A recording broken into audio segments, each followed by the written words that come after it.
स्थान ग्रहण करते हैं। अरिहंताणं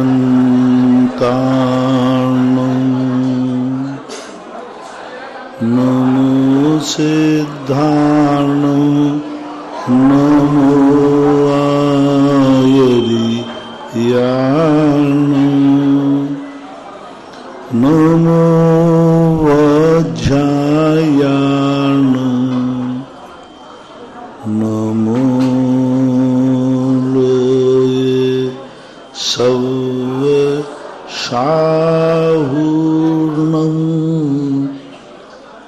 पंच परमेष्टि भगवान के आचार्य श्री गुरुवर कुंद कुंद महाराज के आचार्य श्री गुरुवर विद्यासागर महाराज की परम पूजनीय निर्यापक श्रमण मुनि श्री सुधा सागर जी महाराज की।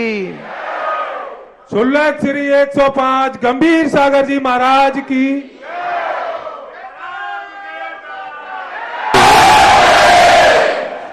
सुबह जो संचालन कर रहे थे वो नहीं है क्या? फिरोजाबाद के सुबह जो थे, सुबह जो संचालन कर रहे थे वो व्यक्ति हैं क्या? नहीं है, कोई बात नहीं। हाँ। सभी श्रोतागण एवं जिज्ञासु को सभी को नमोस्तु करें।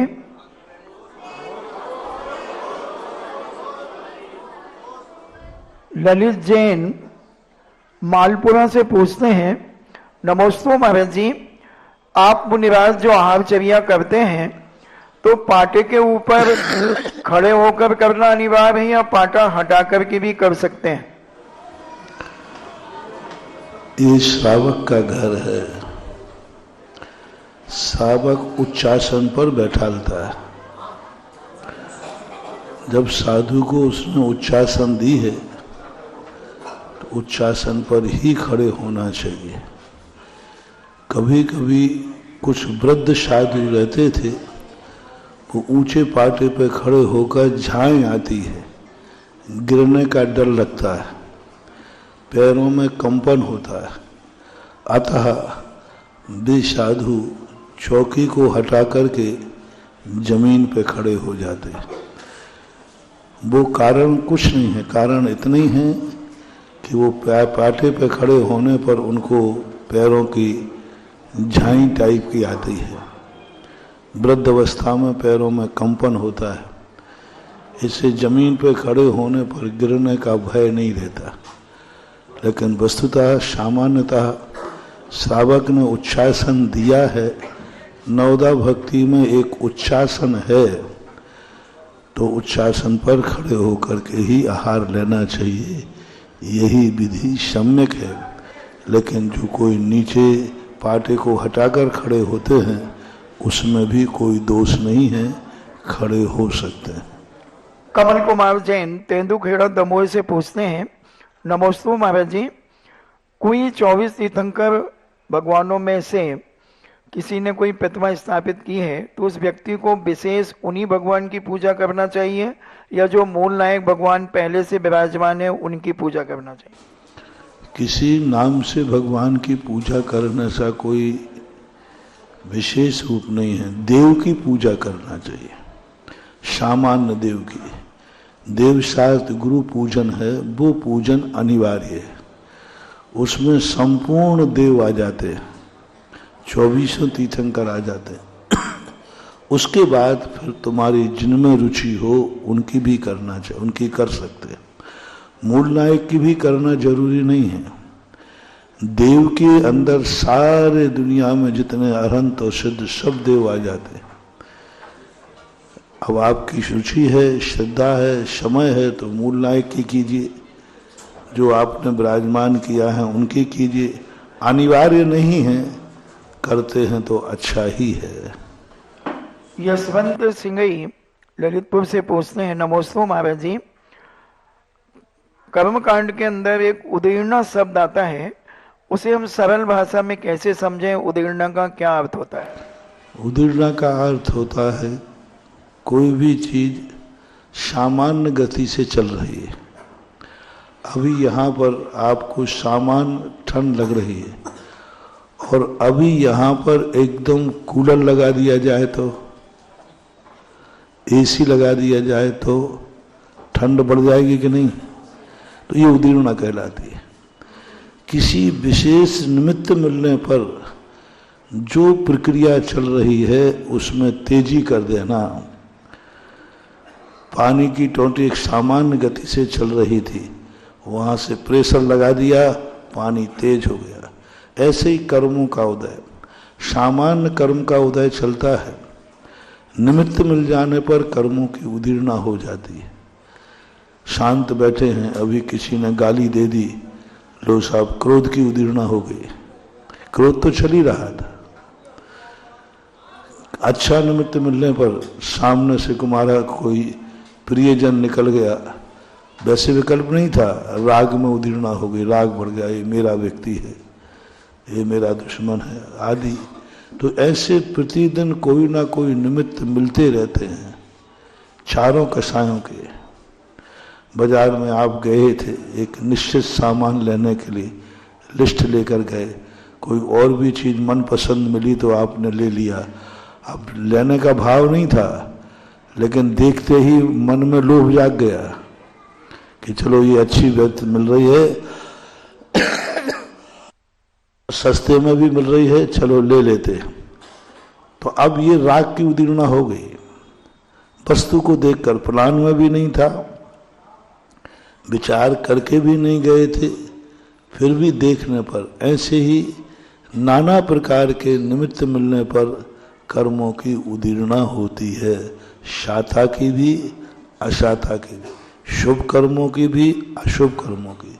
शुभ कर्मों की उदीर्णा होती है।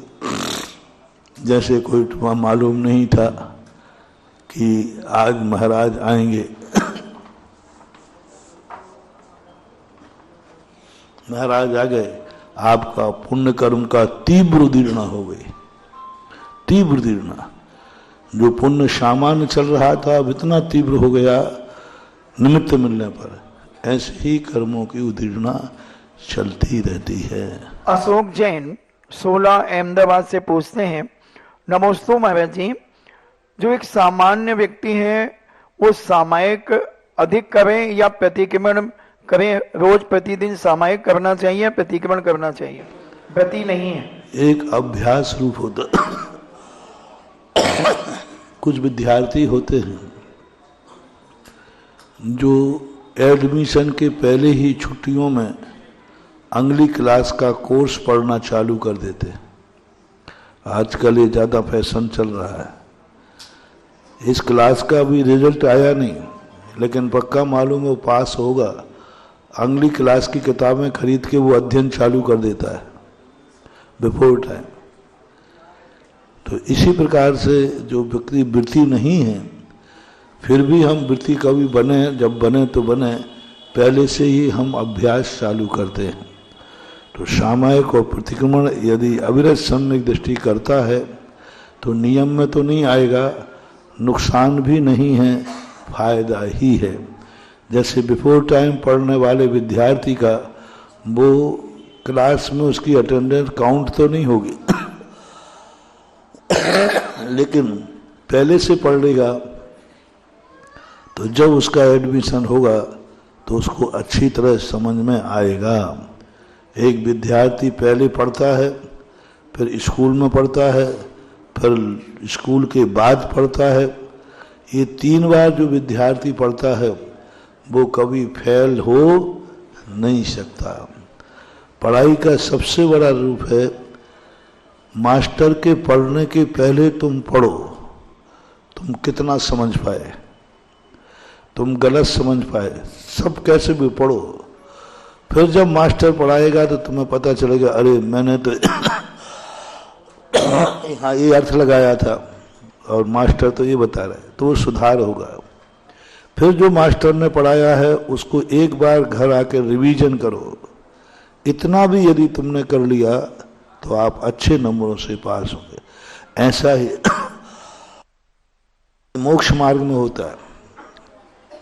अभी मुनि बना नहीं है, वृत्ति है नहीं, लेकिन वो सारी चर्याओं का पालन करता है और पहले से अभ्यास करता है, एकासन करता है, उपवास अंतर्गत आएंगे, इससे होनहार आने वाला समय अच्छा व्यतीत होता है। डॉक्टर मगन जैन आष्टा से पूछते हैं, नमोस्तु महाराज जी, नित्य पूजा और नैमित्तिक पूजा का स्वरूप क्या होता है? नित्य पूजा का जो स्वरूप है वो तो प्रतिदिन सबको ज्ञात है कि सुबह उठ करके उसको अपने घर से स्नान मंदिर के लिए ही करना चाहिए। स्नान कर लिया है सो मंदिर नहीं जाना, मंदिर के लिए स्नान करना चाहिए। मन में भाव ही करना चाहिए, हम स्नान क्यों कर रहे हैं? क्योंकि हमें मंदिर जाना है। तो मंदिर के वहां से शुरू मंदिर हो जाता है। स्नान गृह से बाथरूम में जाते ही तुम्हारा पुण्यबंध चालू हो जाता है। नित्य नियम पूजन का पुण्यबंध बाथरूम से चालू होता है। जैसे ही आपके मन में भाव आया मैं मंदिर जाना है और मंदिर के लिए स्नान करना अनिवार्य है, तो आपका पुण्यबंध चालू हो गया बाथरूम में भी। फिर उस समय बाथरूम से नहाने के बाद आपको मंदिर का ही वस्त्र पहनना चाहिए, क्योंकि आपने किस लिए नहाया है? मंदिर के लिए नहाया है, तो वस्त्र भी कौन से पहनना? मंदिर के लिए ही वस्त्र पहनना, दूसरे वस्त्र नहीं पहनना। धोती दुपट्टा ही पहनना चाहिए। और घर से धोती दुपट्टा पहनकर अपनी स्वयं की अष्टद्रव्य लेकर के घर से ही पैदल नंगे पैर मंदिर तक जाना चाहिए। इसका कारण मूल है, कई शुभ कारण हैं। जब आप मंदिर में धोती दुपट्टा पहन के घर से जाते हैं अष्टद्रव्य का लेकर, तब आप बहुत शुभ हो जाते हैं। मनुष्य 3 बार मांगलिक होता है। स्त्रियां तो कन्या भी मांगलिक है, शादी के बाद सौभाग्यवती है तो भी मांगलिक है, क्योंकि उससे आप दस्तूर कराते। पुरुष 3 बार मांगलिक होता है। या तो वो राजा बन जाए, तो राजा जब राव चिन्हों से युक्त होता है, मुकुट आदि पहने, तब राजा मांगलिक माना गया। किसी यात्रा पर जाते समय राजा अपने पूर्ण राज चिन्ह के सहित दिख जाए तो ज्योतिष शास्त्रों में शुभ कहा है। दूसरा, पुरुष जब मुनि महाराज बन जाए तो पुरुष मंगल होता है, साहू मंगलम। तीसरा, जिस समय वो घर से धोती दुपट्टा पहनकर अष्टद्रव्य लेकर मंदिर जा रहा हो, उस समय पुरुष सबसे ज्यादा मंगलिक होता है, शुभ होता है। कभी कोई यात्रा पर जा रहा हो और सामने से धोती दुपट्टा में अष्टद्रव्य लेकर के और मंदिर की तरफ आ रहा हो, ऐसा व्यक्ति यदि तुम्हें कभी मिल जाए, समझ लेना तुम्हारा शुभ सगुन हो गया, तुम्हारे कार्य में फतेह है। इसलिए और मंदिर में पहुंच करके बाहर अपने पैर धो करके फिर मंदिर में जारी द्रव्य आदि धुली हुई नहीं है तो धो लेना चाहिए। फिर मंदिर में जाकर थाली को चौकी पर स्थापित करके पहले भगवान की वंदना करना चाहिए। जो तुम अष्टद्रव्य आदि ले गए हो उसको थाली में धोकर रख दीजिए। फिर आप मूल नायक की वंदना कीजिए। वंदना का अर्थ होता है सबसे पहले एक नमस्कार करो बैठकर, फिर खड़े हो जाओ। खड़े होने के बाद भगवान जो मूल नायक भगवान हैं उनकी स्तुति पढ़ो, उनकी कोई विनती पढ़ो। कुछ नहीं आता है तो नमोकार मंत्र पढ़ो। फिर एक बार बैठ के नमोस्तु करो। फिर खड़े होकर के 24 भगवानों के नाम जो वेदी पर और अन्य भगवान बैठे हैं उनकी स्तुति करके फिर एक बार नमोस्तु करो। फिर 9 बार नमोकार मंत्र पढ़ करके अब आप अपना पूजा विधि कीजिए। ये हो गई वंदना। वंदना के बाद आता है स्तुति। तो आप स्तुति के स्थान पर पूजा कीजिए। पूजा का अर्थ जो पूजा सब बताई हुई है उस पूजा के लिए ये कहलाती है विसर्जन तक। और पूजा के पहले अभिषेक अनिवार्य है। अभिषेक पूर्वक की हुई पूजा ही पूर्ण पूजा मानी जाती है। अभिषेक अकेला करके चले जाते हो तो वो भी विकलांग है। अभिषेक नहीं करते हो, पूजा करते हो तो भी विकलांग है। अभिषेक पूर्वक पूजा की जानी चाहिए।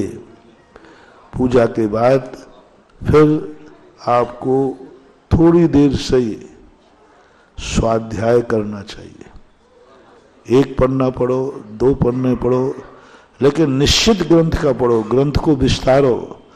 हम यह ग्रंथ स्वाध्याय शुरू कर रहे हैं, जब तक पूरा नहीं होगा हम फलानी वस्तु का त्याग करते हैं। पूजा के बाद स्वाध्याय करना अनिवार्य है। स्वाध्याय के बाद आपको एक जाप देना चाहिए, ध्यान कहलाता है, नमोकार मंत्र की जाप देना चाहिए। उसके बाद पुनः जाकर के मूल नायक भगवान को एक बार नमोस्तु करना चाहिए और बोलना चाहिए पुनः दर्शनम भूयात। हे भगवान, हम शीघ्र ही पुनः आपके दर्शन को आवें। ऐसा दर्शन करके फिर 7 कदम तक आपको थोड़ा तिरछे होकर चलना चाहिए। एकदम भगवान की तरफ पीठ नहीं करना, थोड़ा साइड में तिरछे होकर के 7 कदम बाद जब आप देवी के बाहर निकल जाएं तो पुनः एक बार भगवान की मुद्रा को देखो और नेत्र नमस्कार करो, हाथ जोड़ो और पुनः बोलो पुनः दर्शनम। हे भगवान, मैं आपका दर्शन पुनः प्राप्त करूं। ऐसा करके जो विधि करते हैं ये नित्य नियम पूजन कहलाती है। नैमित्तिक पूजा कहलाती है पर्वों के दिन में। 10 लाक्षण पर्व है, नंदीश्वर पर्व है, अष्टान का पर्व है, इन पर्वों में की जाती है। तो ये नित्य नियम की पूरी विधि करने पर, जैसे मान लो अष्टान का पर्व है 10 लाक्षण, तो फिर 10 लाक्षण की पूजा साथ में करो। पंचमेरु है तो पंचमेरु की पूजा साथ में करो। बस उसको इसमें प्लस कर दो, वो नैमित्तिक पूजा कहलाती हैं। ऐसी 2 प्रकार की पूजाएं होती हैं, नित्य पूजा और नैमित्तिक पूजा। नैमित्तिक पूजा का दूसरा नाम महापूजा भी है।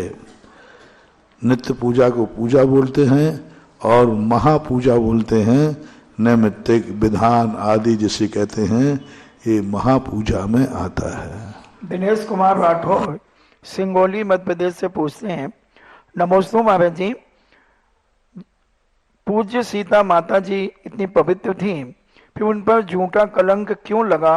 क्या पूर्व भाव का कोई उनका लेन देन का कारण था? आगम में ऐसा मिलता है कि पूर्व भाव में जैन दर्शन के अनुसार पूर्व भाव में उन्होंने भी किसी के ऊपर एक झूठा अपवाद लगाया था। ग्रस्त अवस्था के एक बहन भाई थे, दोनों लगभग बराबरी के उम्र के थे, यूं मान लो जुड़वा थे, एक सी उम्र थी। और उस उम्र में बिहार करते एक क्षुल्लक बना, एक क्षुल्लकानी बनी। हाँ, सुदर्शन मुनि और सुदर्शन मती हारिका, वे दोनों मिलकर के मिले तो दोनों बैठ करके एक दूसरे की कुशल क्षेम पूछ रहे थे, लेकिन वो अकेले में बैठे थे। तो इस जीव ने उनकी मजाक उड़ा दी, देखो मुनि और हारिका बन गए, लेकिन अभी भी इनका राग, मतलब उसको नहीं मालूम था भाई बहन है।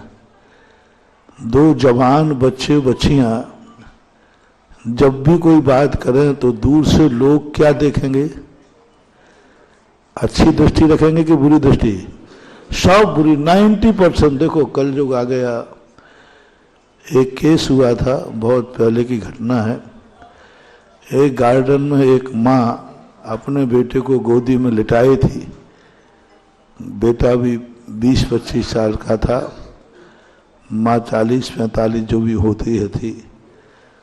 और दोनों उसको बहुत पुचकार रही थी, बार बार उसका चेहरा चूम रही थी, उसको बहुत जुनू। और इतने लोगों ने लिया, पुलिस को सूचना कर दी, पुलिस डंडा लेके पहुंच गई। तुम लोगों को शर्म नहीं आती? इतना सड़जुग आ गया क्या? इतने खुले में तुम लोग प्यार कर रहे हो, एक उसको चूम रहे हो, और माँ के से पल्ला भी नहीं था उसके सिर पर। तो सब लोगों ने गलत समझा। और वो बेचारी देख कर तेंग रहे कि भाई आप लोग क्यों ऐसा बोल रहे हो? बोले तुम लोग क्या कर रहे हो खुले में? बोले मैं क्या कर रही हूं, ये मेरा बेटा है, मैं इसकी मां हूं। लो, फिर जब लोग भागे उल्टे मुंह, सावन के आंधळे को हरा हरा ही दिखता है, जो जैसा है उसे दुनिया भी वैसे ही दिखती है, वैसे ही दिखती है। सबके मन में वही, मतलब इतने हजारों लोग इकट्ठे हो गए, एक के मन में भाव नहीं आया, हो सकता है ये भाई बहन हो सकता है ये माँ बेटे हो सकता है कोई रिश्तेदारों में कोई हो, एक में नहीं आया। जितने लोग इकट्ठे हुए सबकी बुरी तरह गई, ये कोई लैला मजनू है जो कर रहे हैं। तो ये दुनिया की आंखें बहुत बुरी हैं, ये सब कोई अच्छा नहीं देख सकते। ऐसे वो नहीं देख पाए कि ये आरिका मुनि महाराज छुल्लक छुल्लकानी बैठे हैं, तो ये कोई अच्छे आदमी हो, कोई चर्चा, बस उसने आरोप लगा दिया खाए के मुनि है। देखो ये जवान आरिका है, जवान मुनि है, जवान छुल्लक है, जवान छुल्लकानी, देखो क्या, और हंस हंस की बातें कर रहे थे।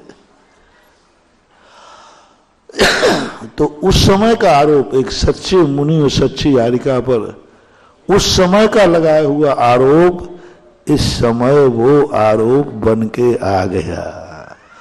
आज अपन को दिखते हैं कि ये सब अधर्मात्मा हैं, आतीत उठा के देखो तो सब पता चल जाता है। कोई ना कोई कर्म जरूर रहता है।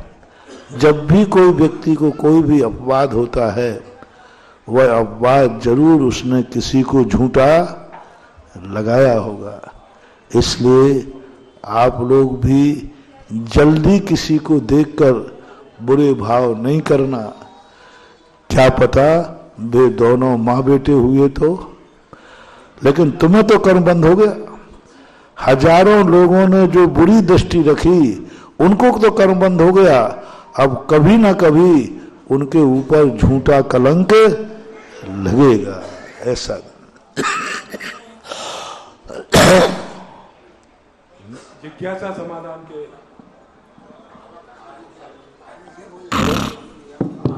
जिज्ञासा समाधान के लाइव सेशन में हम बुलाना चाहेंगे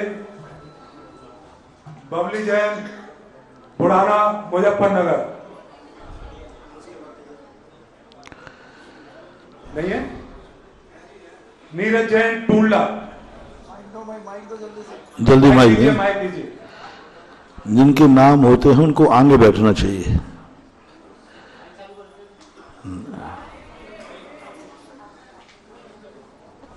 नमस्ते महाराज जी। मेरी पत्नी की तबीयत बहुत खराब है। जी, मैं आपसे आशीर्वाद लेना आया। आशीर्वाद है, दूसरी को दें। चंदन जैन, सिकोबाद।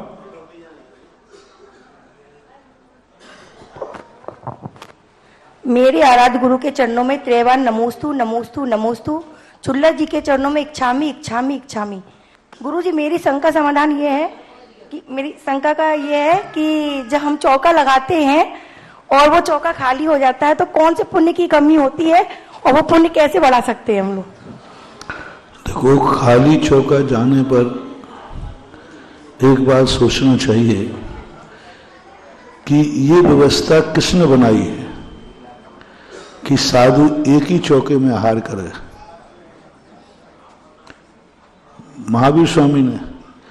तो हमारे महावीर स्वामी की आज्ञा मान रहे हैं मुनिराज, कोई ना कोई चौका तो खाली रहेगा। अब तुम्हारी यदि महावीर स्वामी तक पहुंच हो तो ये संशोधन करा लो कि महाराज जितने भी आवे वे सभी चौकों में जाके आहार करो तो बात बन सकती है। अन्यथा अब कोई ना कोई चौका तो खाली रहेगा। सवाल खाली होने का नहीं है, सवाल इसका है कि तुमने चौका लगाया है। सवाल इसका नहीं है, सवाल इसका नहीं है कि मंगल पांडे पास हुआ है कि नहीं। सुनो सुनो, सवाल इसका नहीं है कि मंगल पांडे ने आवाज लगाई थी सन 1857 में इंकलाब। सवाल ये नहीं कि वो सफल हुआ कि नहीं, सवाल इसका है कि उसने आवाज लगाने का साहस किया। इसी प्रकार से सवाल ये नहीं है कि महाराज का आहार हुआ कि नहीं हुआ, प्रशंसा इसकी है तुमने चौका लगाने का साहस किया। अच्छा, जितने साधु हैं उससे अधिक चौका लगेंगे तो सबको मालूम है कि कोई ना कोई खाली जाएगा। तो फिर महाराज ऐसा किया करें, हम लोग जितने महाराज उतने चौका लगाया करेंगे। तो हमें तो कोई घाटा नहीं है, घाटा तुम्हारे लिए। आप वहां नौकरी में नहीं सोचते कि 10,000 1,000 की वैकेंसी निकली और फॉर्म कितने भरे गए? 10,000, 1 लाख भरे गए और सबको मालूम है कि 1,000 ही, और सबको मालूम है कि 99,000 फेल, फिर भी प्रयास क्या करते हो? बस ऐसे ही यहां करना चाहिए, प्रयास करना चाहिए। और तुमने प्रयास किया है तो बराबर साधु के आहार कराने का पुण्य तुम्हारे खाते गया है।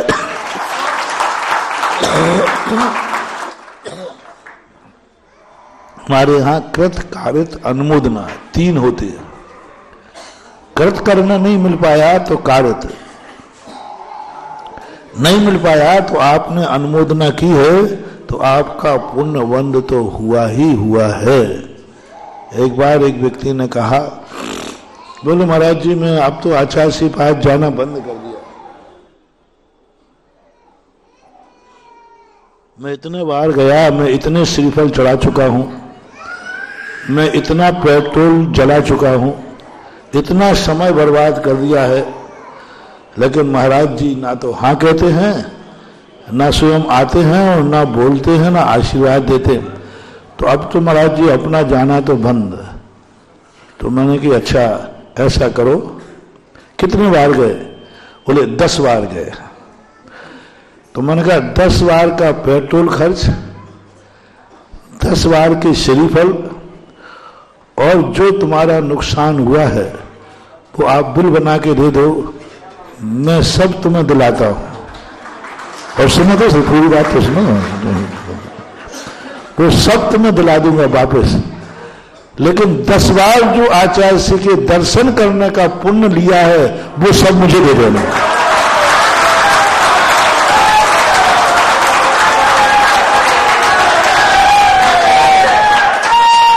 मैं सब दिला दूंगा। क्यों? अरे इतने इससे सस्ता क्या मिलेगा? 10 बार जो तुमने महाराज का दर्शन किया है और जो पुण्य का बंद किया है वो सब मुझे दे दे, बाकी तेरा खर्चा पानी सब मैं दिलवाता हूं। अरे ये कहो कि आचार्य श्री ने हाँ नहीं कहा, आचार्य श्री हाँ कहते नहीं है। मुझे एक बार में कह देना चाहिए कि हम आ रहे हैं कि नहीं आ रहे, 10 बार भगाते नहीं। यदि एक बार में हाँ कह दे तो हम लोगों को बहुत पाप का बंद होगा, आचार्य श्री को पाप का बंद होगा, क्योंकि एक बार हाँ कहने पर तुम निश्चिंत हो गए। अब जब तक हाँ नहीं मिले तो तुम 10 बार दर्शन किए, तो 10 बार दर्शन का पुण्य जो तुमने कमाया, और एक बार में हाँ हो जाती तो कितने बार करते? एक बार, तो 9 बार का तुम्हारा घाटा होता कि नहीं? अरे बनिया हो, LIC सिस्टम जमाया करो।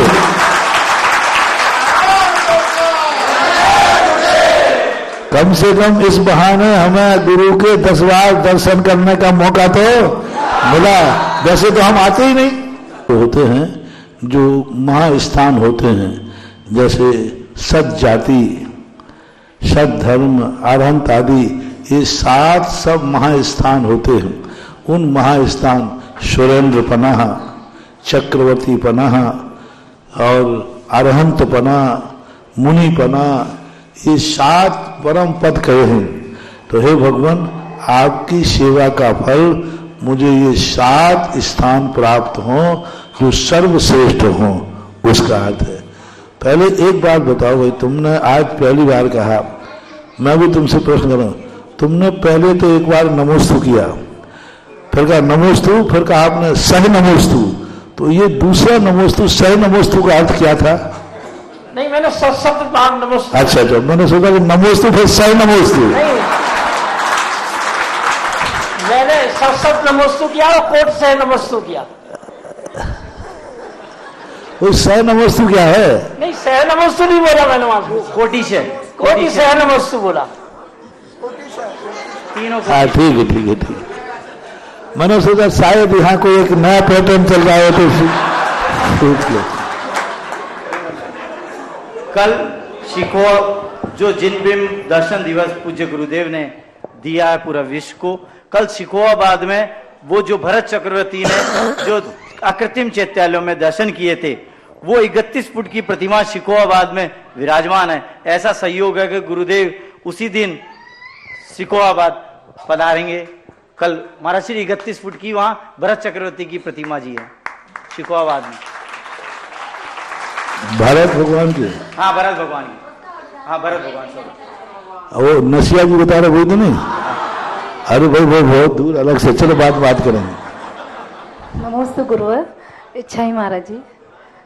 गुरुवर, मेरा प्रश्न है कि कभी कभी इतना आर्ध्यान रोध्यान चलता है जो निकालने से भी नहीं निकलता है दिमाग से।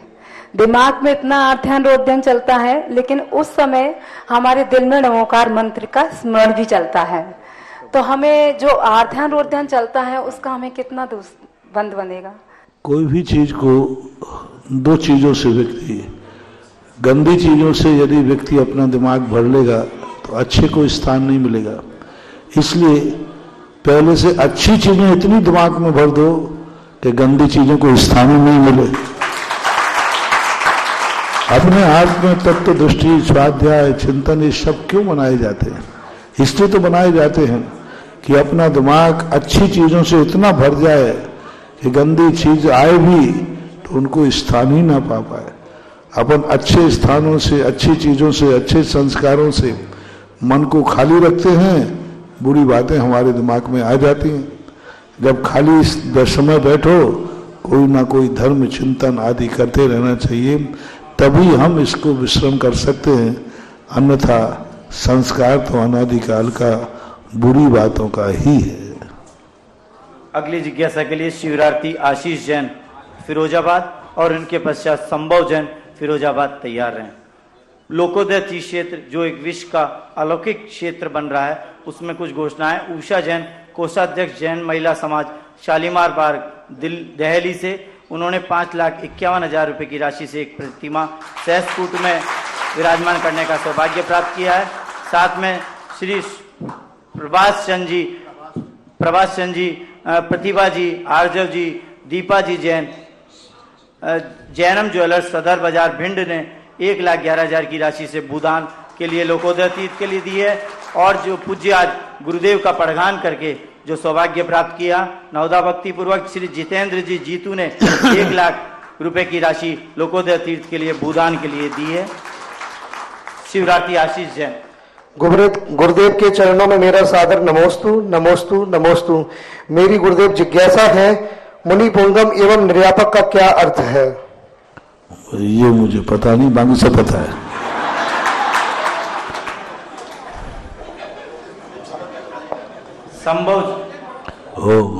संभव जैन फिरोजाबाद और इसके पश्चात रजत जैन फिरोजाबाद तैयार। सागर महाराज की जय।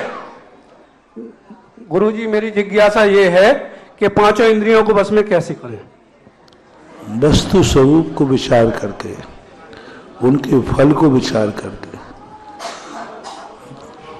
जब तक हम अपने मन में उनके दुष्परिणामों को विवाद नहीं करेंगे तब तक पंच इंद्रियां वश में नहीं होती। एक पतंगा अपनी नेत्र इंद्री को वश में नहीं कर पाता तो उसी हैलोजन में जल के मर जाता है। एक मछली अपनी रसना इंद्री को वश में नहीं कर पाती, उसी रसना इंद्री के कारण वह जाल में कांटे में फंस जाती। एक हिरण और सांप कर्ण इंद्री को वश में न करने से सपेरे के वश में आ जाते हैं। एक हाथी अपनी स्पर्शन इंद्री को वश में न करने से इतना बड़ा होकर महावत के अंडर में आ जाता है। जब एक एक इंद्री के और एक भौरा घ्राण इंद्री में इतना मस्त हो जाता है कि उसको खबर ही नहीं रहती कमल कब बंद हो गया। कमल पर सूंघते सूंघते उसी में रह जाता है, शाम को कमल बंद हो जाता है, मर जाता है। सूंघत सूंघत गंध कमल की उड़ने को नहीं जी चाहा, और ऐसी शाम हुई कि अंत में उसी में मर जाता है। अक्सर कर तालाब में खिलने वाले कमलों के अंदर कोई ना कोई भौरा मरा हुआ मिलता है। क्यों मिला? वो इतना घ्राण इंद्री के वश में हो गया अपने जीवन को भी। तो जब एक एक इंद्री के बस की ये बात है, एक एक इंद्री के, तो जो पांचों इंद्रियों के बस में है उसकी क्या दुर्दशा होगी, ऐसा चिंतन करना चाहिए। रजत जैन फिरोजाबाद और इनके पश्चात चेतन जैन शिकोहाबाद तैयार है। हे गुरुवर, आपके चरणों में मेरा त्रिवार कोटि नमोस्तु नमोस्तु नमोस्तु पूर्ण क्षुल्लक श्री के चरणों में इच्छामि इच्छामि इच्छामि। हे भगवान, मेरा ऐसा कौन सा पुण्य है कि मेरे घर वालों ने मुझे धर्म शिक्षा दी और निरंतर आचार्य भगवान आप जैसे महान संतों के मुझे दर्शन, चौका लगाने में बहुत से पुण्यार्जन, और अब से भैया बा ब्रह्मचारी जी जो हमारे फिरोजाबाद से हैं, उन जैसे मित्र और निरंतर ऐसे ही गुरुवरों का सानिध्य मिलता है।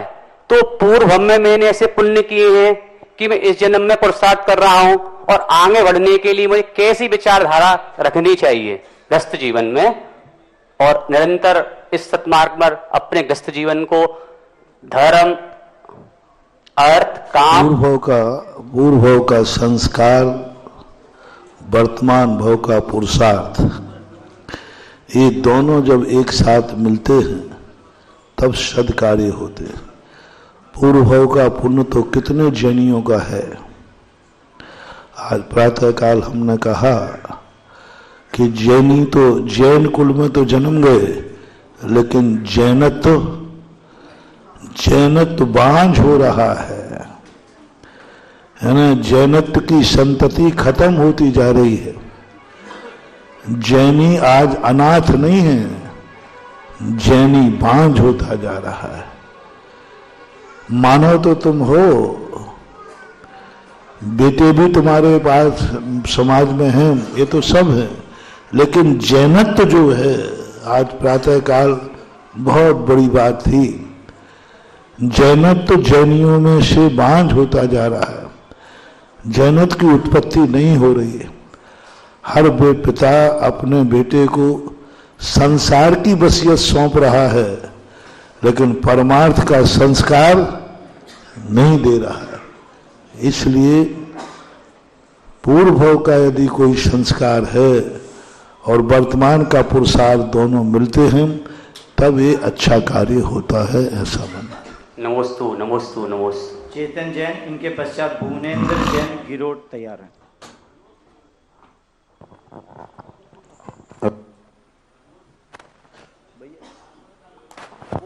हेलो, नमोस्तु गुरुदेव, नमोस्तु गुरुदेव, नमोस्तु गुरुदेव। इच्छामि शुल्लक जी, इच्छामि शुल्लक जी, इच्छा। गुरुदेव, मेरी शंका है, सर्वार्थ सिद्धि के देव, सम्यक दृष्टि होते हुए 33 सागर की आयु वाले, निरंतर अध्ययनरत तत्वचर्चा में रहते हुए भी असंयमी माने जाते हैं, ऐसा क्यों? क्या नहीं माने जाते? असंयमी। असंयमी का और का अर्थ नियोग है, क्योंकि वो संयम विक्रियक शरीर में संयम की स्थिति नहीं बन पाती, क्योंकि वहां कपड़े का त्याग नहीं हो सकता। कुछ आभूषण तो वो जन्म से लेकर जन्मते हैं, जिनको भी उतार नहीं सकते, जैसे कुंडल है, कर्णमाला है, वो परिग्रह का त्याग नहीं कर सकते। दूसरी बात, स्वर्गों में संयमी की चर्या नहीं बन सकती, वहां कड़े से अमृत झरता है और अमृत झरने का काल नियत नहीं होता, कभी भी झर जाता है। गले में उनको भूख की लव हुई और अमृत झर जाता है, उनको तृप्ति हो जाती है। तो ऐसी स्थिति में उनके संयम नहीं बनता, क्योंकि वैक्रियक शरीर संयम धारण करने का अधिकारी है ही नहीं। वहाँ क्षेत्र का और भाव का ऐसा प्रभाव है, परिणाम निर्मल है, आकर वो संयम धारण करेंगे, लेकिन देव पर्याय में संयम की गंध भी नहीं होती है। नमोस्तु गुरुदेव, नमोस्तु गुरुदेव, नमोस्तु गुरुदेव। इंद्र जी जैन गिरोड और इसके पश्चात सौरभ जैन जसराना तैयार। गुरुदेव के चरणों में त्रिवार नमोस्तु नमोस्तु नमोस्तु। स्वामी महाराज जी जय। हे गुरुदेव, आज भारतवर्ष में जैन समाज की सही गिनती नहीं है, और जितनी भी गिनती भारतवर्ष में आंकी जाती है, उसमें भी हमारे जैन समाज के लोग नाम के पीछे गोत्र का उपयोग करते हैं।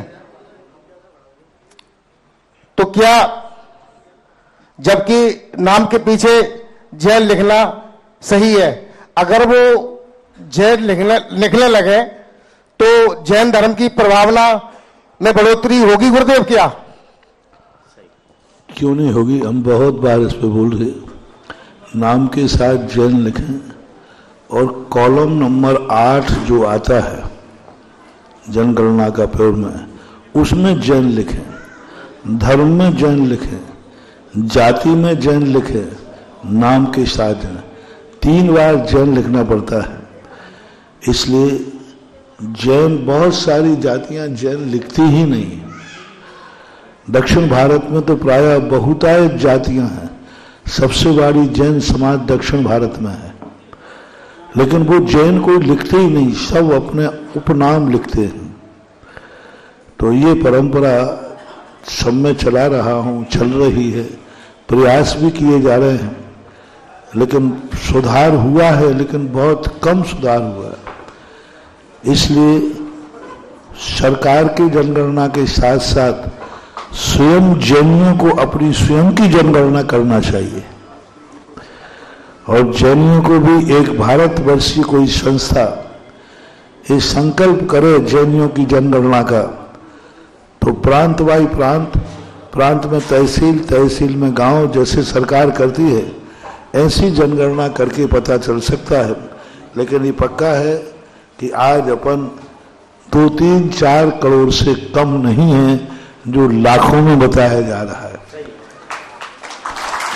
लाखों में बताया जा, लाखों में तो अपना एक ही प्रांत में लाखों संख्या है, तो जनसंख्या अपनी बहुत है, लेकिन गणना में अभाव में प्रयास करता हूं। जब जनगणना होती है तो कहता हूं, कहने का प्रयास करता हूं, भारत की जनगणना बहुत पहले सन 1981 में हुई थी, अभी जनगणना शेष है, बहुत कई सालों से जनगणना हुई नहीं, होवे तब प्रयास करना चाहिए, करेंगे।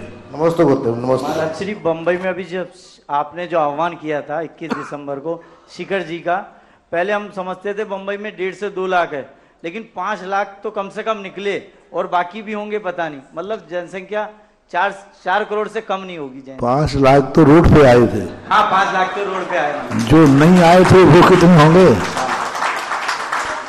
महाराज श्री, आप जो हमेशा बोलते हैं कि संसार का कोई भी कार्य करें तो दान पूर्वक करें, और ऐसे ही एक परिवार दिल्ली से पधारा है जो अपने बेटे के विवाह का प्रथम निमंत्रण भी देने आया है, और ऐसे हमारे सतीश जी, निपुण जी, शालीमार पार्क दिल्ली, जो 1,11,000 भूदान के लिए लेके भी आए साथ में, और लोकोदय 30 क्षेत्र के लिए साथ में लेके भी आए, पैसा भी लेके आए लोकोदय कमेटी उसको, और गुरुदेव के चरणों में। परम शिरोमणि महामहिम बोलो। नहीं, 1,11,000। हाँ तो उनको बोलो ना। हाँ, परम शिरोमणि महामहिम हमारे रूपेश जी चांदीवाल, ये इसको ग्रहण करें। तू उससे शिरोमणि महामहिम हो राजा। हाँ बोलो, तीसरे महामहिम और सब आ जाओ सब लोग। सभी लोगों देखिए, फौजी ट्रस्टी हमारे फर्नीचर वाले परिवार, अनिल जैन और अनिल जी शास्त्री के पाप, अनिल जैन फौजी, और हमारे देखो ऐसे मौके पे जो राशि देती है सगुन कहलाती है, सगुन।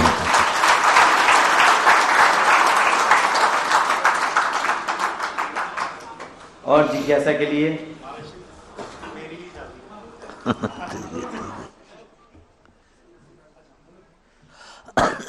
सौरभ जैन जसराना और इनके पश्चात पंकज जैन भड़ोत तैयार रहे। अच्छा, पंकज जैन भड़ोत गया, सौरभ जैन जसराना और इनके पश्चात जतिन जैन जसराना तैयार।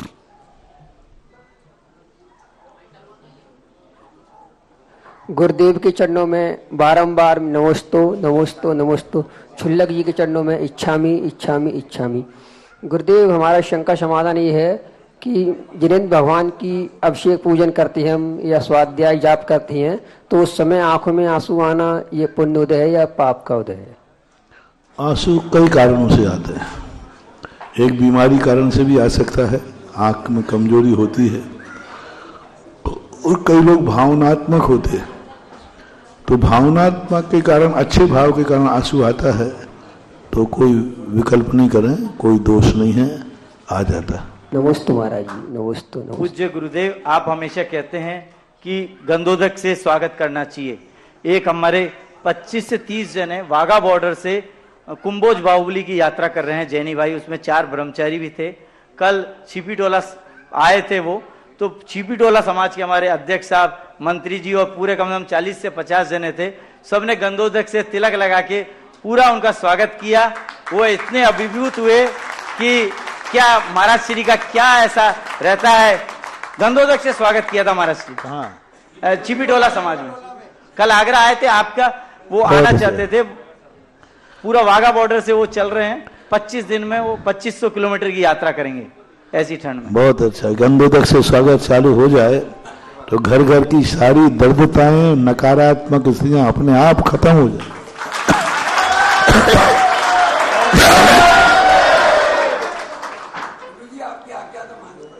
जतिन जैन, बहुत अच्छा, जतिन जैन जसराना, सौरभ जी, हाँ नितिन जैन जसराना, और इनके पास अमित जैन फिरोजाबाद तैयार है। नमोस्तु गुरुवर, नमोस्तु नमोस्तु नमोस्तु। मेरी शंका यह है कि जिन धर्म में 24 तीर्थंकर बताए गए हैं उनको पूजना तो सही है, पर अन्य देवों को जो पूछते हैं वो कहाँ तक सही है? देखो, अपने अपने देव हैं, अपने अपने बाप हैं, बस अपने बाप को पहचानो, अपने देव को पहचानो, इसी से तुम सही सलामत रहोगे।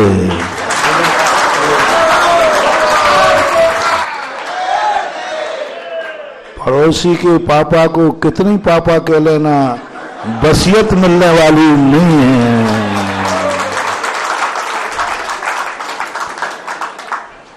अमित जैन फिरोजाबाद, और पापा कितनी गालियां देवे, लाते मारे, कुछ भी करे, अंत में बसियत पापा की ही मिलेगी, इसमें कोई संदेह नहीं। गुरुदेव के चरणों में बारंबार नमोस्तु नमोस्तु नमोस्तु। गुरुदेव, मेरी शंका का समाधान है कीजिए कि गुरुदेव, काफी लोग जैसे बोलियां लेते हैं, मेरे भी भाव होते हैं पर मैं नहीं ले पाता, तो ये पाप का उदय है या पुण्य का उदय, क्या है गुरुदेव? क्यों नहीं ले पाते? समर्थ नहीं हो गए, कंजूस है? नहीं सर गुरुदेव, लेने की बहुत चाह होती है। तो मैं पूछ रहा हूँ, कंजूस है कि समर्थ नहीं है? सामर्थ्य नहीं है। सामर्थ्य नहीं है तो कोई बात नहीं बेटा, तुमने क्या गड़बड़ी की थी, पहले हमने तुम्हें समर्थ दिया था, है ना, भगवान ने, तो तूने वो पैसा गलत कार्य में लगाया, इसलिए असमर्थ बना दिया। जितना तो सदा कहता हूं, जितने लोग आज धर्म करना चाहते, समर्थ होते हुए उन्होंने धर्म कार्य नहीं किया, तो कर्म ने असमर्थ बना दिया। अब जैसे मैंने आगरा में कहा था, आगरा के अंदर जितने समर्थ लोग हैं उनकी भविष्यवाणी की थी हमने। समर्थ बड़े आदमी हैं जो कुछ भी कर सकते हैं, और वो लोकोदय में कुछ नहीं करेंगे तो नियम से अगला भाव ऐसे कुल में जन्मेंगे जहां समर्थ ही नहीं रहेगा। अमीर से गरीब कैसे बनते हैं लोग? ऐसे ही बनते हैं कि जब समर्थ था तब किया नहीं, तो कर्म कहता है इसको ऐसे कुल में डाल दो जहां ये कार्य करने का समर्थ ही ना हो। और जो असमर्थ थे, वे कार्य करना चाहते हैं, तो कर्म कहता है अब इसको अकल ठिकाने आ गई है, इसको पुनः समर्थ बना दो। तो अब तुम्हारी अकल ठिकाने आ गई है तो अब आगे समझ जाओगे, लेकिन तुमने पहले तो गड़बड़ किया है। एक गुप्त दान में भी 21 कलश की राशि से लोकोदय तीर्थ क्षेत्र में ट्रस्टी बने हैं फिरोजाबाद के। उन्होंने कहा है, अपने बच्चे को बनाया है और कहा कि गुप्त रखना नाम, और गुरुदेव से आशीर्वाद प्राप्त किया। हमारे लोकोदय तीर्थ क्षेत्र के महामहिम रूपेश जी चांदीवाल और इनके पश्चात चांदीवाले और इनके पश्चात ब्रह्मचारी अभिषेक तैयार है। गुरुदेव के चरणों में त्रयवार नमोस्तु, छुल्लक जी के चरणों में त्रयवार इच्छामि।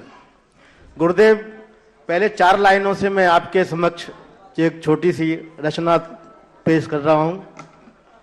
सुधा सागर गुरुदेव महान कि करते तीर्थों का निर्वाण। सुधा सागर गुरुदेव महान कि करते तीर्थों का निर्माण। सुधा सागर गुरुदेव महान करा दिया लोकोदय निर्माण। शिला की जगह लगा दे प्राण, शिला की जगह लगा दे प्राण कि कर ले कुछ भूमि का दान। सुधा सागर गुरुदेव महान कराते तीर्थों का निर्माण। सुधा सागर गुरुदेव महान कराते तीर्थों का निर्माण। गुरुदेव, आपके आगरा आने और आगरा आने तक रहने पर वहां एक कुंभ कासा मेले का रूप रहा। 6 दिन नहीं, 6 माह तक वहां जैसे समोसरण लगा हो तीर्थंकर प्रभु का, वैसे ही जहां जहां आप विराजे वहां वहां आपका समोसरण लगता रहा और जनता पर जनता आपके दर्शन के लिए पूरे देश से उमड़ती रही। गुरुदेव, आपके आने के बाद में आगरा बिल्कुल शून्य सा हो गया है।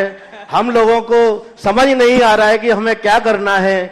गुरुदेव, आप जब से आगरा से आए हैं हमें तो यही समझ नहीं आ रहा है कि अब हम करें तो करें क्या। हमें सीधा एमडीएन दिखता है या आपके चरण दिखते हैं। गुरुदेव, आगे आप हम क्या ऐसा करें जो हमारी जिंदगी सफल हो और आपके श्री चरणों में कि हमें आशीर्वाद मिले। बहता जोगी रमता पानी, ये शुद्ध बने रहते हैं। साधु जो देके आता है वह तुम्हारी बसियत बन जाए, यही तुम्हारे लिए सबसे बड़ी उपलब्धि है।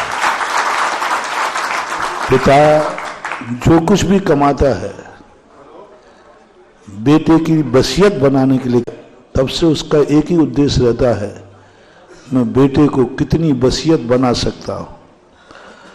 तो जो पिता बसियत देता है उस बसियत को यथा योग्य उपयोग करना ही पिता पर सबसे बड़ा उपकार होता है। गुरु महाराज तुम्हारे नगरों में आते हैं और वो जो तुम्हारे लिए 6 महीने 4 महीने जो भी संस्कार दिए, वो संस्कार तुम्हारी बसियत बन जाए, बस बेड़ा पार हो जाए। बसियत बनना चाहिए। जिनगुण संपत्ति हो मध्यम, जिनेंद्र भगवान की संपत्ति मेरी हो जाए। हमें भगवान की भक्ति, भगवान की सेवा नौकर बन के नहीं करना। हम भगवान से भिखारी बनकर के भगवान के दरवाजे ना जाएं, हम भगवान के पास जाएं बेटा बन करके। और बेटा जो बनता है, जो सेवक बनता है, वो मजदूरी पाता है। भिखारी जो बनता है वो भीख पाता है, और बेटा जो बनता है वो वसीयत पाता है। हम तो देव सात गुरु की वसीयत के अधिकारी हैं। जैन कुल में जन्म लेने के बाद व्यक्ति जिनेंद्र देव का सेवक नहीं है, जिनेंद्र देव के सामने याचक नहीं है। जैन जिनेंद्र देव के कुटुंब की वसीयत का अधिकारी है, यानी कुटुंबी बन जाता है। इसलिए गुरु के द्वारा जो दिए गए संस्कार हैं वो तुम्हारी जिंदगी की वसीयत बने। आगरा के लिए बहुत कुछ, और जो 4 महीने में मिला सो मिला, जो कॉलोनी कॉलोनी जाकर के दिया। और आप देखो पूरे 4 महीने में सबसे ज्यादा उपलब्धि छिपी टोला वालों ने प्राप्त की, और छिपी टोला वालों को 8 दिन में वो मिला जो पूरे आगरा ने को 4 महीने में नहीं ले पाए। संस्कार भी मिले, कार्य भी मिले, संकल्प भी मिले, और सारा लोकोदय तो पूरे आगरा का क्या पूरे राष्ट्र का है ही।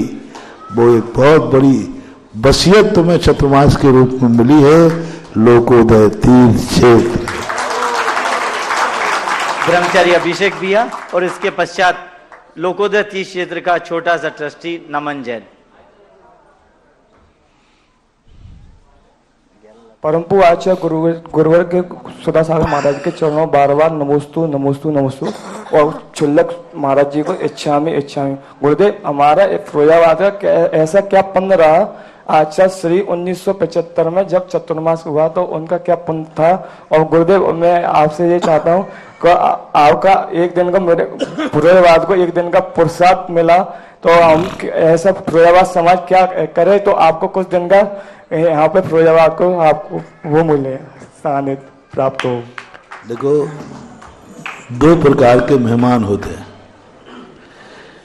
एक मेहमान आते हैं और एक मेहमान बुलाए जाते हैं। फिरोजाबाद वाले आने वाले मेहमानों का तो अच्छा स्वागत करते हैं, लेकिन बुला करके बुलाओ तो स्वागत करने का थोड़ा टाइम मिले, बात बनो, ऐसे थोड़ी होता है।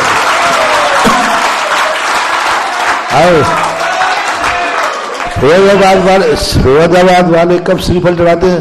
पहले पूछ लो महाराज इस रोड पे आ रहे हैं क्या? आ रहे हो तो श्रीफल चढ़ाने चले, और नहीं आ रहे हो तो फिर काय को चले।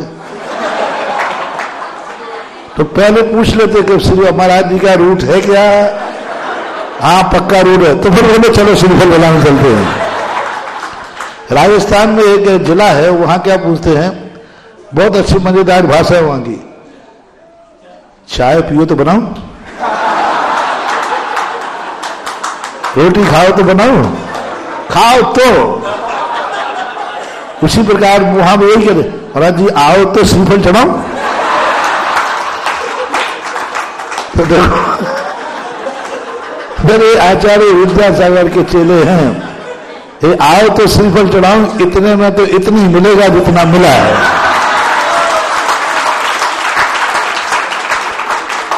और बुलाने के लिए तो फिर महीनों क्या सालों आचार्य जी के पास कितने बार जाना पड़ेगा। फिर जाने के बाद जो भेजे जाएंगे वे 4 महीने तो क्या 6 महीने निकल जाएंगे।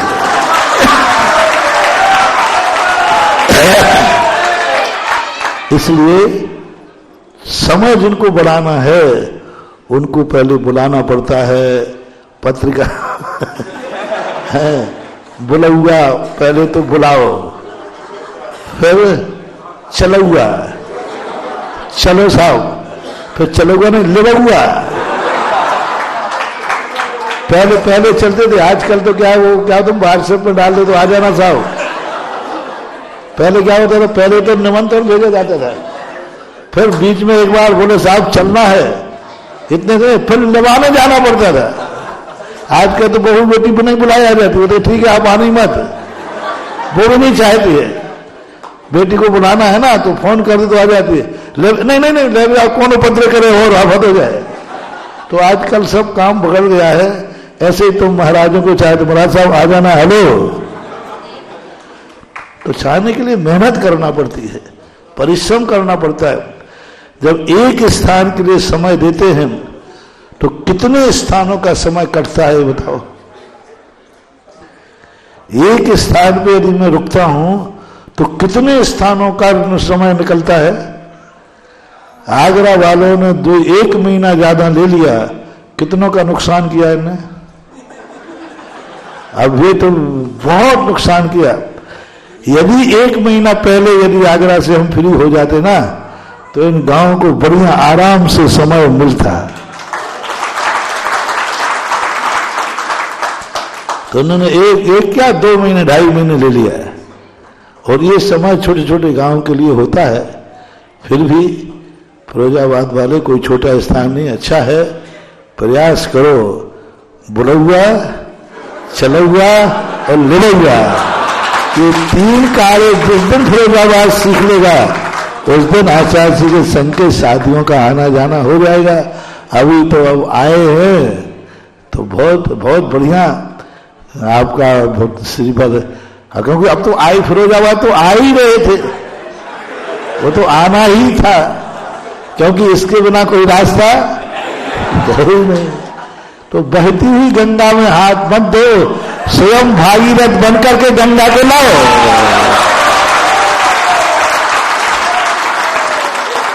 हाँ, तो वैष्णव दर्शन में आते ना, भागीरथ ने क्या किया, गंगा को आकाश से उतारा। वैष्णव दर्शन में है, भागीरथ ने अपने अपने 60,000 काकाओं को तारने के लिए आकाश से गंगा को उतार के लाए। उनकी कहानी है बहुत बड़ी। तो बहती गंगा में हाथ धोना और गंगा को बुला के लाना, दोनों में बहुत अंतर है भाई, बहुत बढ़िया। तुम्हारे बहाने से सबको सबक मिल गया।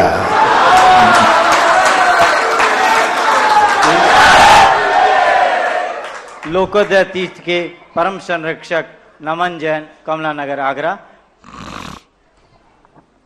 निर्व्यापक श्रवण मुनि पुंगव श्री 108 सुधा सागर जी महाराज के चरणों में नमोस्तु। छुल्लक 105 श्री गंभीर सागर जी महाराज के चरणों में इच्छामी। महाराज श्री, मेरा अपने स्वयं के जीवन से एक संबंध है। काफी समय से बहुत चिंतन करता आ रहा हूँ और इसके रिगार्डिंग मुझे सवाल का जवाब नहीं मिल पाता है। आपके प्रवचन भी सुने फिर भी समझ नहीं पाता हूँ कि किस तरीके से उत्तर दूं। मैं पूर्व में जब अपने स्कूल में था तो मुझे थोड़ी गलत संगति मिली थी, तो उसके प्रभाव में मैं रहा, काफी गलत चीजें करी। उसके बाद मैं शिखर जी गया था 2021 में, तब प्रमाण सागर महाराज जी से मैंने सवाल पूछा था कि अब मैं जब सुधर गया हूं और जब सही राह पे चल रहा हूं तो लोग मुझे वही दृष्टि से देखते हैं। अब महाराज जी, अब आगे अब मैं और धर्म के प्रति जब अच्छा होता जा रहा हूं तो पूर्व में जो मेरे जो रिश्तेदार मेरे हैं, जो रिलेटिव्स हैं, घर में सब लोग हैं, तो पहले जब मैं गलत था तब वो गलत की तरफ से देखते थे। आज मैं बहुत अच्छा हो गया हूं तो वो अच्छे के लिए भी मुझे टोकते हैं कि ये अच्छा कार्य क्यों कर रहा है, और जब मैं गलत था तब मुझे गलत के लिए मुझे टोका करते थे कि ये गलत कार्य क्यों कर रहा है। मतलब उन्हें संतुष्टि कहीं ना कहीं रहती नहीं है और मैं उन्हें संतुष्टि देना नहीं चाहता हूं। तो मैं ना उन्हें संतुष्टि दूं और मैं उन्हें ऐसा क्या जवाब दूं कि मैं तब जो था वो मेरे कर्म थे, मैंने उन्हें भोग लिया, अब अच्छे कर्म आ रहे हैं और मैं और अच्छा करना चाह रहा हूं। और जैसे मैंने दान भी बोले तो मेरे रिश्तेदारों ने बहुत ऑब्जेक्शन लिया कि अभी तो छोटा ही है। पहली बात है कि कोई व्यक्ति जब गलत होता है तो अच्छा जब हो जाता है तो अतीत को माफ किया जा सकता है, भविष्य माफ नहीं किया जा सकता। अतीत में जो किया है वो सब माफ किया जा सकता है, लेकिन वो गलती दोबारा नहीं होना चाहिए, ये सबसे बड़ा महत्वपूर्ण होता है। दूसरी बात, आपने कितनी अच्छा कर लेना, बद से बदनाम बुरा होता है। हमारे शास्त्रों में, तुम तो अभी ज्यादा इतने बदनाम नहीं हुए हो, और इतने बदनाम नहीं हो, इतने अच्छे भी नहीं बने हो। अंजन चोर इतना बदनाम था, चोर था, और आज वो सिद्ध भगवान बन गया, फिर भी उसका नाम अंजन चोर की कथा है। वहां सिद्ध नासिक के पास सिद्ध, जहां से उसने मोक्ष प्राप्त किया ना, वहां भी अंजन चोर का मोक्ष स्थल। अब वो सिद्ध भगवान बन गया, लेकिन फिर भी एक बार एक दो जूता वाले कहलाते थे, बाटा जूता वाले, तो उनके यहाँ आहार हुए तो बोले महाराज जी आप जो दान का वो दे दो। सुनो सुनो, जो दान का वो दे दो, जो विधान का वो करनू रे। बस हमारी 3 पीढ़ी पहले जूतों की दुकान थी, पर आज भी हम जूते वाले, ये टाइटल कब छूटेगा? और मैंने कहा कि ये टाइटल तो जिंदगी लोक में फिर वही का, आप महाराज जी के हार कहां हुए?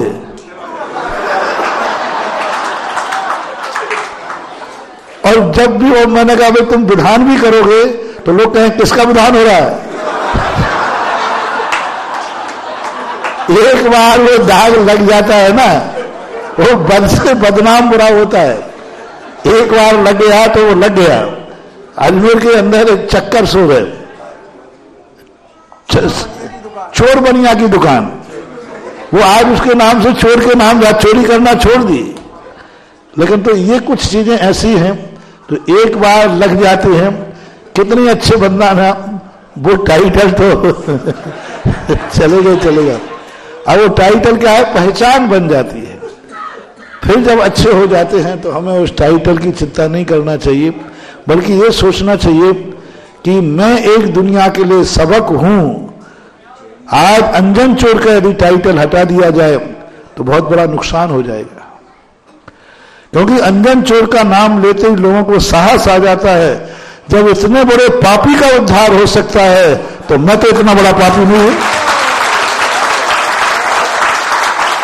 इसलिए अच्छे व्यक्ति के साथ यदि बदनामी का टाइटल लगा है तो घबराना नहीं चाहिए। वो भी एक सबक है, वो भी दुनिया सीखे कि इतना गिरा हुआ व्यक्ति उठ सकता है। तो फिर इतने गिरे हुए मैं तो नहीं हूं। तो कभी कभी पापी व्यक्ति जब सुधरता है पाप करने के बाद तो अनेक लोगों के लिए प्रेरणा देता है। फिर वो दूसरों से भी कह सकता है, अरे भाई तुम क्या हो। एक गुटखा तंबाकू पीने खाने वाला चैनर था, बिल्कुल दवाई रहता था, उसने छोड़ दिया तो लोग कहते अरे तू क्या छोड़ खाता है, मैं जब इतनी पीता था तब छोड़ दिया तो तू लगता कहाँ है। बोले अच्छा, तो बिल्कुल चैनर स्मोकर था। तो दूसरा कहता अच्छा तो भी छूट गया, तो फिर वो तो फिर मैं भी छोड़ता हूं। तो इसलिए कभी कभी ये चीजों से डरो मत, बल्कि इसको तुम प्रभावना का साधन बनाओ। दूसरे को जब मैं सुधर सकता हूं तो तुम्हें सुधरने में क्या आपत्ति है। एक बात,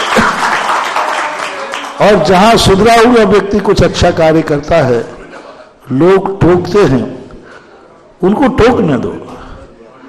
उनका टोकना बात इसलिए है कि वो डर रहे हैं कि आज तू इच्छा अच्छा कर रहा है, तू तो ऐसा नहीं था, कहीं ऐसा ना हो जाए कि फिर से तू गिर जाए, तो फिर अच्छे के बाद फिर गिरना ज्यादा खतरनाक होता है। तो कई वो लोग मुनि महाराज लोग बनते ना, तो माता पिता रोकते हैं, बोले बेटा मैं इसलिए नहीं रोक रहा हूं कि मुनि पद खराब है, लेकिन मैं तुझे जानता हूं तेरी आदत, कहीं तू घर छोड़ने के बाद पुनः लौट के आया तो फिर खबरदार ध्यान रखना, इसलिए अभी मत जा। ये अपेक्षाएं भी होती हैं। फिर भी टोकने वाले टोकते रहते हैं, करने वाला करता रहता है। मार्ग अच्छा है तो किसी टोकने की चिंता मत करो, बस अपने मार्ग पर आगे बढ़ते रहो। यही नगर पालिका गिरोड के चेयरमैन यतेंद्र कुमार जी के साथ पूरी समाज पधारी है, और साथ में जसराना से बस भी पधारी है, और आज पूज्य गुरुदेव की आरती करने का सौभाग्य। कौन सा परिवार के साथ यहाँ पर आरती करने का सौभाग्य प्राप्त करेंगे?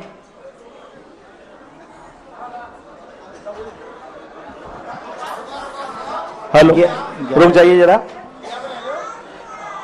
घिलोर जैन समाज गुरुदेव के चरणों में श्रीफल अर्पित करने आई है, आमंत्रण देने आई है गुरुदेव को। कहाँ है घिलोर सुखाबाद से कोरावली के लिए चलेंगे गुरुदेव, तो वहां से बीच रास्ते पर आराव पड़ेगा 10 किलोमीटर, और उसके 12 किलोमीटर आगे घिलोर पड़ेगा। सुखाबाद से कितना है? घिलोर सुखाबाद से 23 किलोमीटर, 23, और वहीं से कोरावली के लिए निकलेंगे गुरुदेव। और जितना आप लोग बनाते हो उसमें हम 3 तो प्लस करीब हैं। नहीं 23 किलोमीटर ही है, फिक्स है गुरुदेव। ये झूठ तो तुम कभी बोलते नहीं हो और सही कभी निकलता नहीं है। नहीं गुरुदेव 23 किलोमीटर ही है चौराहे से। चौराहे से चौराहा होगा, मंदिर नहीं जुड़ा होगा उसमें। तुम लोग क्या चौराहे से चौराहे जोड़ते हो, मंदिर तो क्या हम ऑटो रिक्शा भी जाते हैं? नहीं गुरुदेव, घिलोर जो है वो 1 किलोमीटर में ही बसा हुआ है, जहां पर 80 जैन घर है वहां पर। और गुरुदेव वो आपके सभी इंतजार कर रहे हैं आपके आने का। गुरुदेव पलक बिछाए। चंदन तंदुल पुष्प के चरु सुदीप सुधो फल अर्घ के धवल मंगल गाने निर्वाकुले जिन गए मुनिराज महम्य जे। ओम नीम श्री सुधासागर महाराज के चरणों में घोर आमंत्रण है। श्रीफल निर्वामी शाह। सिखवाबाद के भी लोग आ जाएं, श्रीफल लेके सिखवाबाद की टीम पूरी आ जाए। जयकारा गुरुदेव का। और आरती के लिए 11,111 रुपए, इससे आगे जो बढ़े सो पावे। आरती, हाँ भैया है, हाँ जी 11,111।